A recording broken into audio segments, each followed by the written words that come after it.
अस्सलामुअलैकुम, आप देख रहे हैं औसाफ डिजिटल और मैं हूं इकरा चौधरी। नाज़रीन, हमेशा की तरह इस बार भी औरत मार्च तनाज़ा हो गया। क्या लिबरलिज्म की आड़ में पाकिस्तान में फहाशी को फरोग दिया जा रहा है?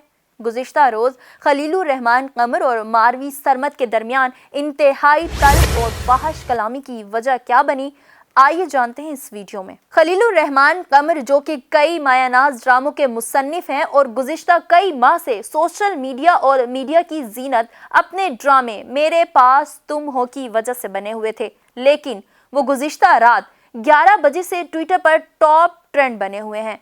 इसकी वजह इनकी गुज़िश्ता रात नियो टीवी के प्रोग्राम आज आयशा एहतशाम के साथ में मारवी सरमद से होने वाली लड़ाई है। आयशा एहतशाम के प्रोग्राम का मौजू औरत मार्च था, जबकि इसमें खलीलुर रहमान कमर, मारवी सरमद और मौलाना फजल रहमान की जमात के सेनेटर मौलवी फैज मोहम्मद बतौर मेहमान शामिल थे।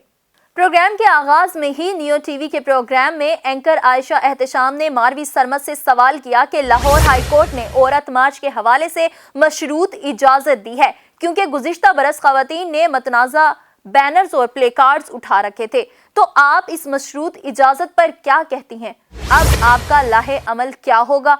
इस सवाल का जवाब देते हुए मारवी सरमद का कहना था कि जो मशरूत इजाजत मिली है, मुझे उस पर भी शदीद एतराज है। आखिर क्यों औरत को अपनी बात कहने का हक नहीं है? जबकि मौलाना खादिम रिजवी ने फैजाबाद, इस्लामाबाद और लाहौर में धरने दिए। इन धरनों में जिस तरह की गालियां वो दे रहे थे, उस वक्त ऐसा रवैया हमें क्यों नजर नहीं आया? उन्होंने army chief general Qamar Javed Bajwa, वजीर आजम इमरान खान और सुप्रीम कोर्ट के जजेस जस्टिस मियां साकिब निसार, जस्टिस आसिफ सईद खान खोसा और जस्टिस मजहर आलिम मियां खेल का नाम लेकर उनको कत्ल करने और उनकी माओ के रेप करने की बात की और गालियां बकी थी। उस वक्त मौलाना फजल रहमान की जमात के सेनेटर फैज मोहम्मद ने सेनेट में तकरीर क्यों नहीं की थी? अदालत क्यों नहीं गए थे? दूसरी तरफ बात यह है कि मेरा जिस्म मेरी मर्जी है भाई, हमारे जिस्म के ऊपर आपकी मर्जी नहीं चलेगी। वो दिन चले गए, अब आपकी मर्जी हमारे जिस्म पे नहीं चलेगी, हमारे जिस्म पे हमारी मर्जी चलेगी,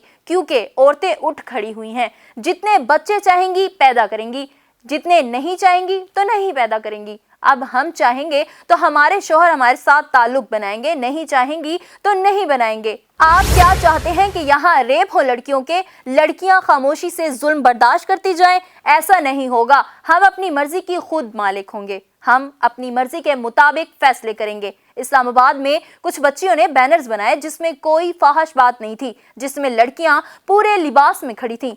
तो फिर क्यों लाल मस्जिद के गुंडों ने इसे तबाह बर्बाद किया? अब हम खवातीन अपनी मर्जी के मुताबिक चलेंगी। मारवी सरमद की जानिब से बात मुकम्मल होने के बाद एंकर आयशा एहतशाम ने खलीलुर रहमान कमर से सवाल किया कि आपके जो प्रोग्राम्स मैंने सुने हैं, उनमें आपका सबसे बड़ा एतराज गुज़िश्ता बरस के औरत मार्च में नामुनासिब प्ले कार्ड्स और बैनर्स थे। अब जब लाहौर हाई कोर्ट ने औरत मार्च के दौरान इस तरह के बैनर्स और प्ले कार्ड्स ना ले जाने का हुक्म जारी कर दिया है, तो क्या आपका एतराज खत्म हो गया है? इस पर जवाब देते हुए खलीलुर रहमान कमर ने कहा कि सबसे पहले तो मैं दोनों मेहमानों को सलाम करते हुए मारवी सरमद और सेनेटर फैज मोहम्मद से बज़्द एहतराम कहना चाहता हूँ कि मैंने उनकी बात आराम से और खामोशी के साथ सुनी, तो ये भी अब मेरी राय आराम से सुने और मुझे अपना नुक्ता नज़र बयान करने का पूरा मौका दें और मेरी बात के दरमियान में कोई बात ना करे, ताकि पता चले कि 3 पढ़े लिखे लोग बात कर रहे हैं।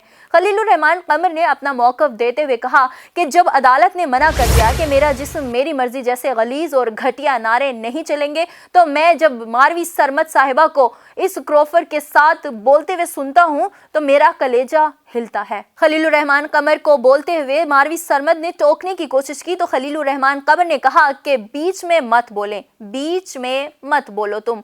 खलीलुर रहमान कमर ने 3 से 4 बार ये कहा, मगर मारवी सरमद बार बार चिल्लाती रही कि मेरा जिस्म मेरी मर्जी, मेरा जिस्म मेरी मर्जी। इस पर खलीलुर रहमान कमर ने कहा कि तेरे जिस्म में है क्या? इस पर मर्जी चलाता कौन है? अपने जिस्म देखो जाकर, तुम्हारे जिस्म पर थूकता भी कौन है? बेहया औरत के जिस्म पर कोई थूकना भी नहीं चाहेगा, घटिया औरत। खलीलुर रहमान कमर ने मारवी सरमद से कहा कि तुमने कभी अपना जिस्म देखा है? तुम्हारा जिस्म ऐसा है कि इस पर कोई अपनी मर्जी चलाए? तुम्हारे जिस्म पर तो थूकता भी कोई नहीं है। कभी तुमने अपनी शक्ल देखी है? یہ بات کرنے سے پہلے کبھی اپنی شکل تو دیکھ لو۔ اس دوران دونوں ایک دوسرے کو شٹ اپ کہتے رہے اور خلیل الرحمان نے ماروی سرمد کو گالی دی اور الو کی پٹھی تک کہہ دیا۔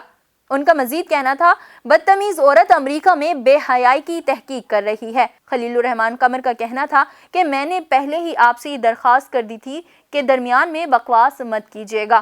اس پر ماروی سرمد نے اینکر عائشہ احتشام کو مخاطب کرتے ہوئے کہا کہ اس شخص نے مجھے گالی دی اور اب تمیز کا لیکچر بھی دے رہا ہے۔ خلیل الرحمان قمر نے کہا کہ کس گھٹیا عورت کو پینل میں میرے ساتھ بٹھا دیا ہے۔ اس پر ماروی سرمد نے ایک بار پھر خلیل الرحمان قمر کو شٹ اپ کہا تو جواب میں خلیل الرحمان قمر نے ان کو او بچ یو شٹ اپ کہہ دیا۔ اسی لڑائی کے دوران اینکر عائشہ احتشام کو بریک لینا پڑی۔ اس لڑائی کے بعد اس پروگرام کے کلپ سوشل میڈیا پر وائرل ہو گئے اور خلیل الرحمان قمر ٹویٹر پر ٹاپ ٹرینڈ بن گئے۔ فی الوقت اتنا ہی، مزید اپڈیٹس کے لیے دیکھتے رہیے اوصاف۔